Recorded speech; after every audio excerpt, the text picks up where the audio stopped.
Private investigator Gavin Burrows said that the press were ruthless in their hunt for headlines concerning Prince Harry. He said, "They've got no morals, they absolutely have got no morals." Mr. Burrows was interviewed by the BBC and claimed that the press had focused on Prince Harry in the 2000s as the new Diana. The private investigator said he was sorry that he targeted Prince Harry's ex-girlfriend.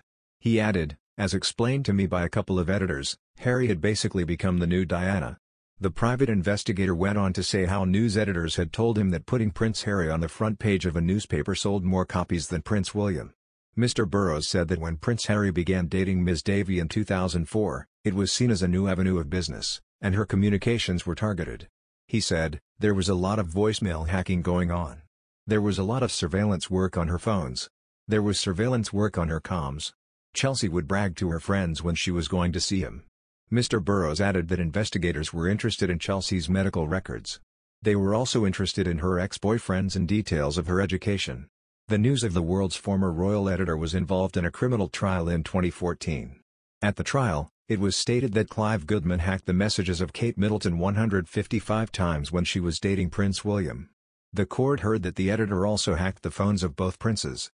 Speaking about these events, former BBC royal correspondent Peter Hunt said the princes felt really violated. He added that they both were initially determined to resolve their issues with the publisher. Although he added that now just one of the princes is still pursuing this maltreatment, which is Harry. Prince Harry was determined to speak out over phone hacking, according to former BBC royal correspondent Peter Hunt. Mr. Hunt told the new BBC documentary The Princes and the Press that both William and Harry felt violated after unlawful techniques were used to obtain information on the royals. Mr. Hunt told the program, "They both had their private lives turned over by it. They felt really violated, really.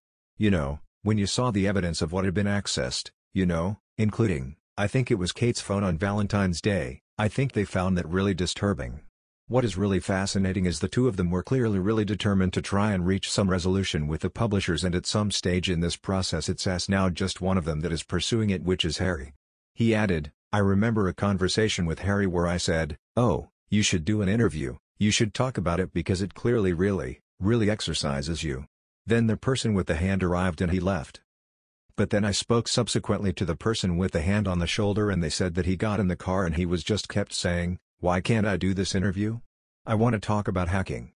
It comes as BBC presenter Andrew Marr told the documentary The Princes and the Press that the Duke of Cambridge has set out to build a relationship with the media that works, adding that the Duke is constantly thinking, in a strategic way.